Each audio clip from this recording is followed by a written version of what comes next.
Oh, yeah, baby, yeah. Look at this one that the fabulous Swami Clark the Shark, I have for you today, baby.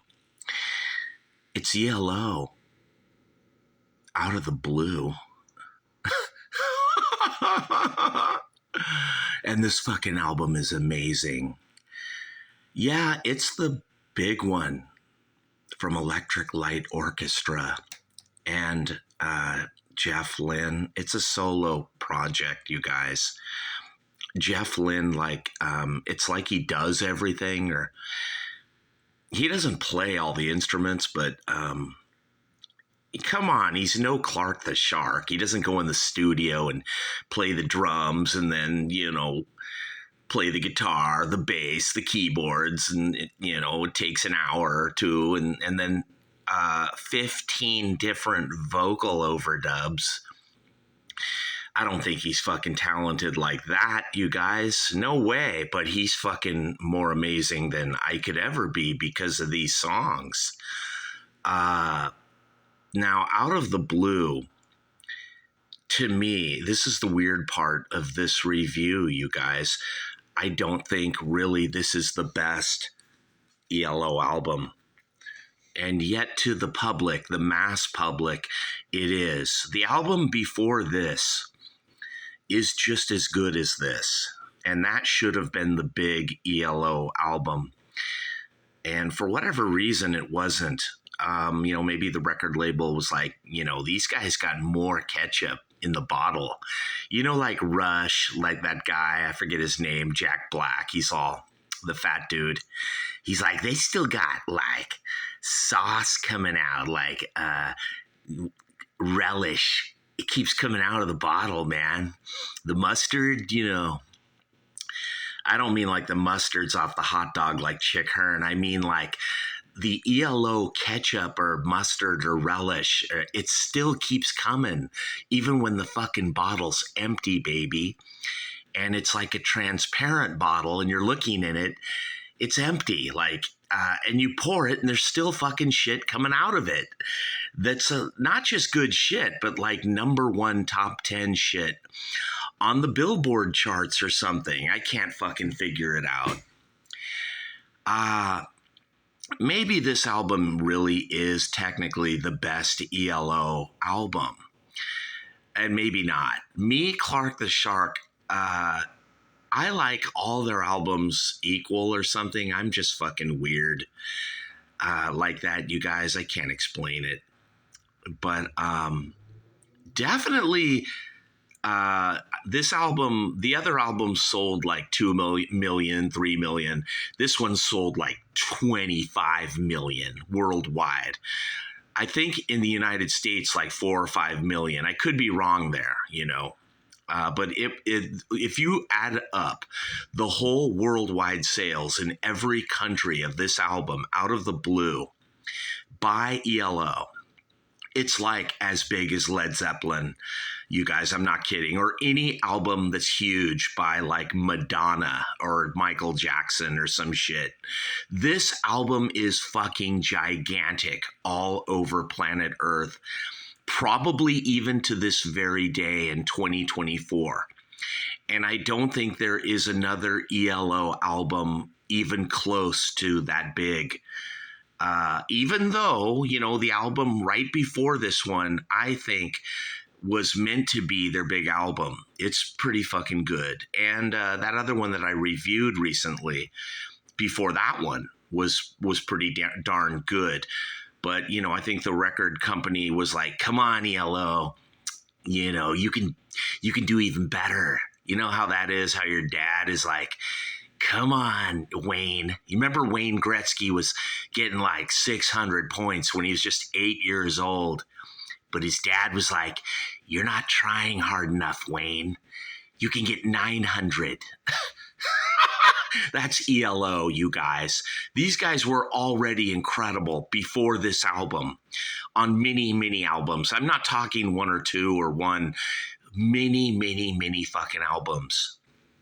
ELO was proving their acumen beyond. And then came this one, the big one. you guys. And when I measure this, like other bands doing this, you know, like how Led Zeppelin 1, 2, and 3 are pretty big, you know, they're incredible, but they're not Led Zeppelin 4. This album is the Led Zeppelin 4 of ELO and Jeff Lynne, Out of the Blue, you guys. And it deserves to be. It's incredibly melodic, atmospheric, talented. It's amazing on every level, you guys. It's unbelievable. I loved it as a kid, me, Clark the Shark, back at Newton School. And I think the kid named Jim Aviani might have liked this, even though he was into, you know, like David Bowie and Lou Reed and the Stooges and all that shit, you know, the Velvet Underground. And I was trying to be like that. I think Jim Aviani was like my president or something. And I was like I wasn't even the vice president. I was like the kid who, you know, brought in the coffee or some shit. And Jim Aviani would be like, I got the new Bowie album, Lodger. I am a DJ. I am what I play.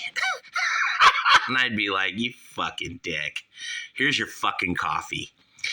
And then he'd be like, Clark the Shark, I approve of ELO. You can listen to that. And I'd be like, are you sure, bro? And he'd be like, yep. Out of the Blue, ELO. It's okay. I give you permission to like this album. I mean, I couldn't do anything without Jim Aviani, you guys. I was like, dude, can I listen to like Jefferson Airplane? And he'd be like, no. Well, yeah, that's all right. And I'd be like, okay, cool. Thanks, bro. Dude, I was only 12 or 13, you know. I had to learn from somebody.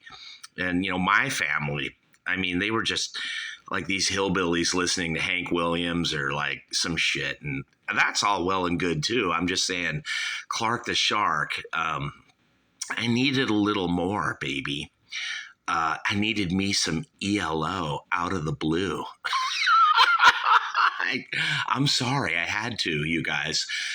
This cover is like, I always think it's like a Frisbee on acid, or, you know, I know it's a spaceship. You know how there's these bands like The Darkness that have a ship, and bands that are so hip, like Boston, that they got to have it's not just a band, it's a spaceship.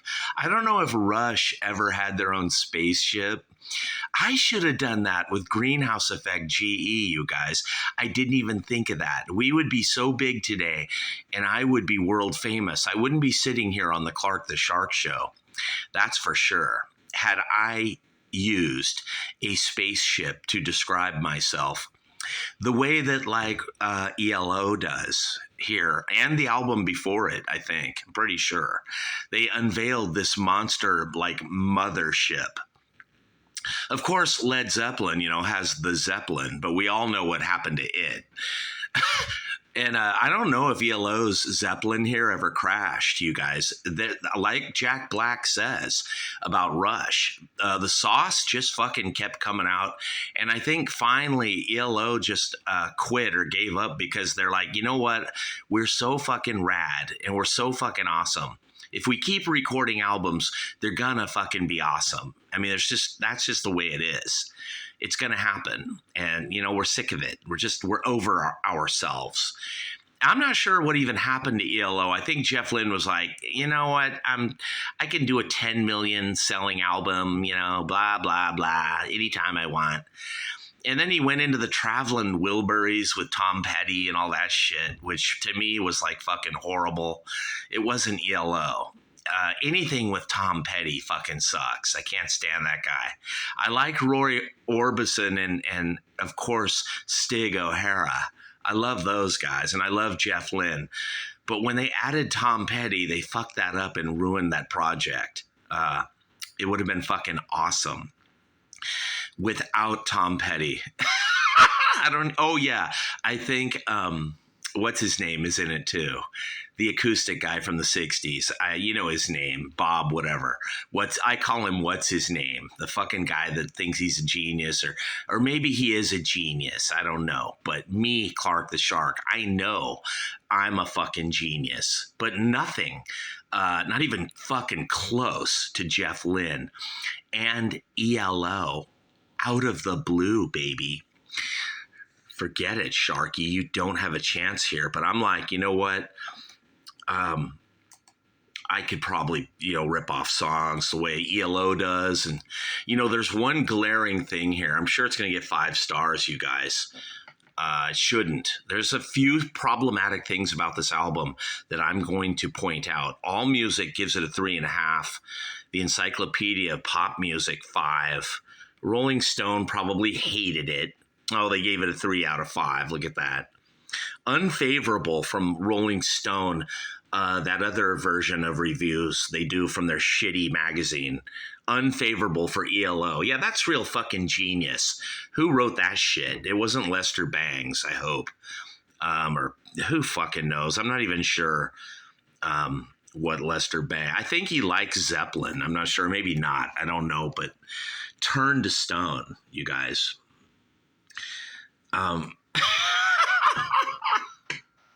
All over the world, dude, the certifications. This album sold a lot. It did, you guys.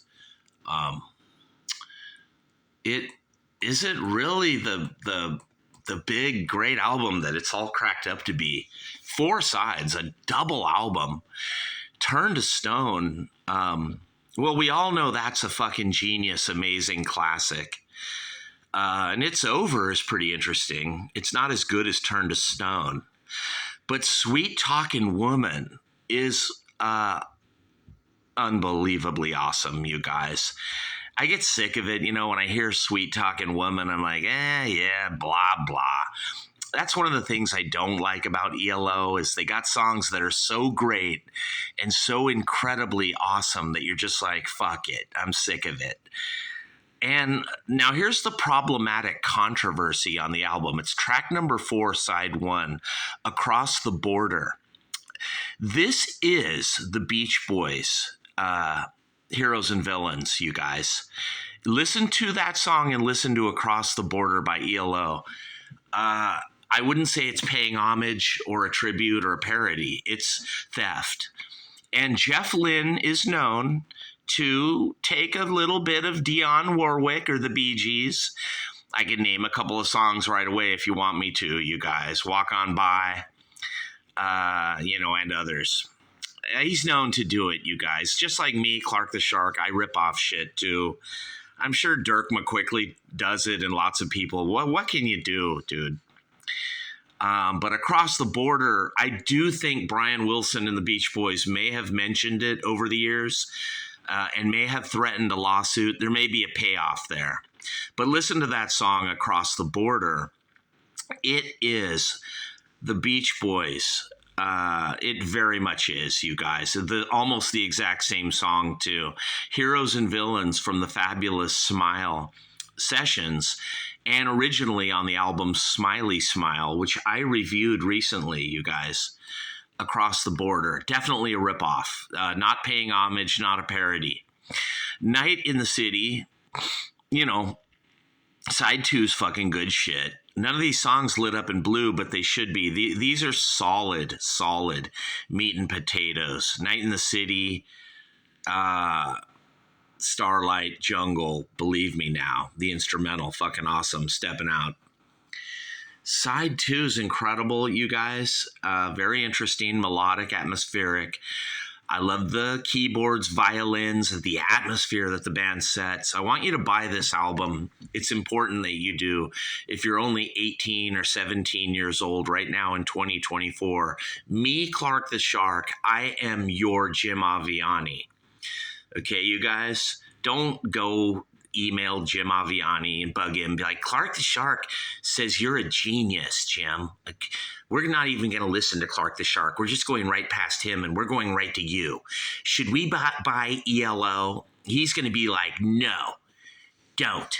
I guarantee you, you guys, if you email Jim Aviani or call him or start bugging him, he's going to get mad and be like, Clark the Shark doesn't know what he's talking about. He never does.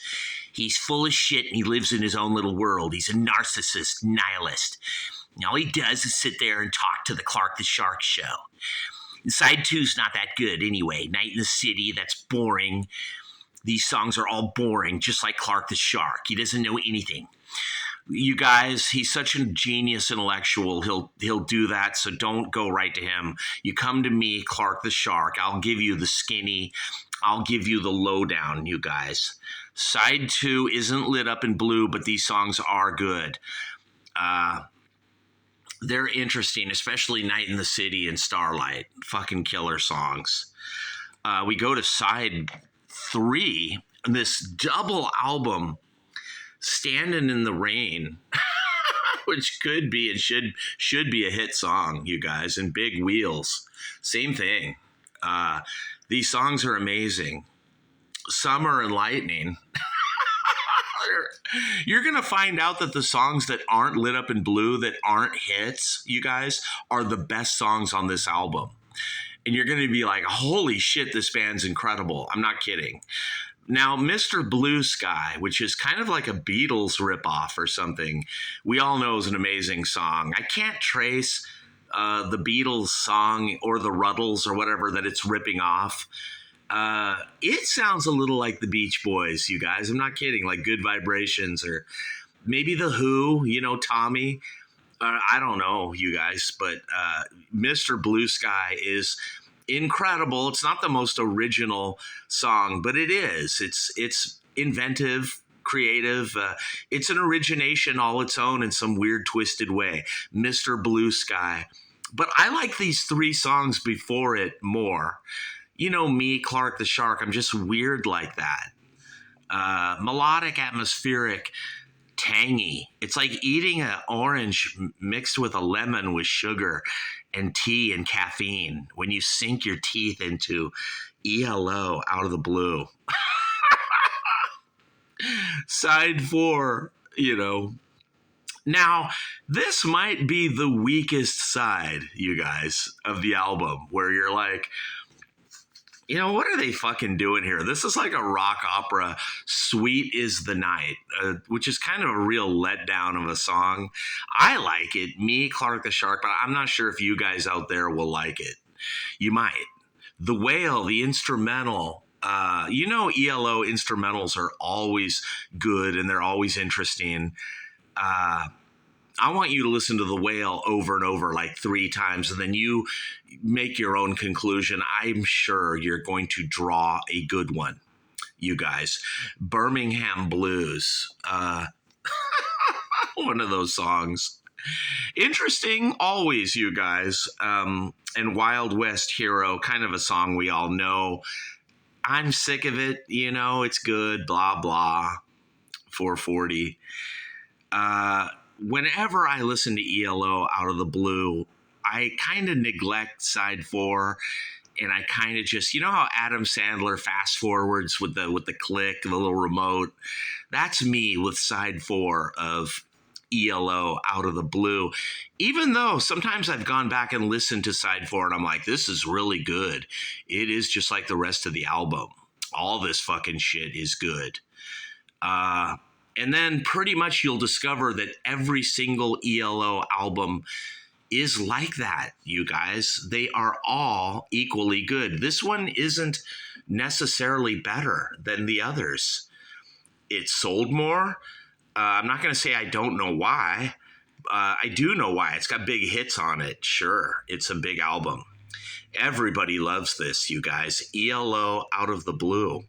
You have to love this. If you love the Beatles, the Bee Gees, Dionne Warwick, you know, the Beach Boys, the Who, the Move, you know, Roy Wood, the Sweet, Martha Hoople, Captain Beefheart, Captain Beyond, Zeppelin, dude, Dirk McQuickley. If you love George Harrison, you're going to fucking love this. I should cut right to the chase and say that. There's something about Jeff Lynne and George Harrison, the way they write, that's very similar. Of course, Jeff Lynne is much more deep and intricate and like progressive, prog rock or something than George. But that being said, there's something similar that's almost like apples to golden delicious apples or something. It's like that, you guys, right here on the Clark the Shark Show from the fabulous golden EIB Sharkerphone. It's never a microphone, you guys, because with the skill and the talent and the gifted fast words that only Clark the Shark can do, that mesmerizes the likes of Eminem and Dr. Dre and Hannity and Hush Bimbo with both sides of his brain tied behind his back, too. Even Mark Levin and the great one, and the other great one, Wayne Gretzky, and Rick Dees and Mario Lopez, and even Chick Hearn, the great Chick Hearn, who actually really gave me the golden EIB Sharkerphone. It's not a microphone because he's like, Sharky, I want you to review ELO. The mustard's off the hot dog. Go put them in the popcorn machine, Sharky. I'm like, Chicky, baby, I'm going to do that right here on the Clark the Shark Show, the Wolfman Jack on crack. That's right. ELO, out of the blue. I want you to buy this at Amazon, iTunes, Spotify. Especially if you're just 16 years old and you were born long after 9/11, that day when Mohammed Atta and those Al-Qaeda terrorists working for Osama bin Laden, they blew up the World Trade Center, 2 twin towers, by crashing jetliners into 2 buildings. Actually, a whole bunch of buildings went down, you guys, that day. You don't even remember it. You weren't even born, dude. When you were born and started living, your liberal, socialist, Democrat teachers didn't even teach you about 9/11, you guys. If they did, they said it was white people's fault, and because they're racist. And that's what you've learned, you guys. That might be true, maybe white people are racist, but all people of all colors are. You guys, that's the thing the liberals aren't teaching you, is we're all racist right here on the Clark the Shark Show, but not me, the Sharkadoodle-Doo, the Sharkalama-Ding-Dong. I'm just like the monkeys, baby. I'm too busy singing to put anybody down. I'm just trying to be Sharky. Come and watch me sing and play. Shark's the young generation. And I got something to say. And right now, baby, I'm saying go buy ELO and Jeff Lynne, Out of the Blue, baby. Their biggest album ever. Bigger than all their other albums. Do it for all these guys in the band, too. Bev Bevan, I don't just mean for Jeff Lynne. Tandy, come on, you guys, all of them. They got all these violins and cellos and pianos and, vibratos and fucking, dude, just everything is here. One of the weirdest things about ELO is like they don't have a lot of guitar solo. I always get the feeling that they're not like a big guitar band. I'm sure they do and they have, but there's not these blazing solos all the time. There's something about ELO where it's like really music based, harmony based, Baroque pop, Baroque rock, atmospheric melody based music that doesn't care about soloing. That being said, there is plenty of genius soloing that's mixed into the songs. It's all integrated in and perfected and baked in an oven. And then when it comes out, Jeff Lynne's like, here, Sharky, look at what I made. And you bite into it and you're like, holy shit, this is fucking good. Am I at the Olive Garden? Or I know I'm not at Islands. In no way is this Jack in the Box. This is fucking good shit. Like I'm at the soup plantation or some shit. It's incredible, you guys. It's beyond progressive rock or melodic vocal harmony, violin, Baroque rock. This is something maybe Brian Jones from the Stones would have loved had he not died way back in, 69, back in the day. I'm sure he would have liked this, you guys. And a lot of people, maybe like Sid Barrett, might appreciate this. I don't know, you guys. I could be right or wrong there, but I know me, the Sharkadoodle-Doo, I love it. ELO, Out of the Blue. Make sure you buy it, people. And I'm out of here, baby. Sharky. Peace.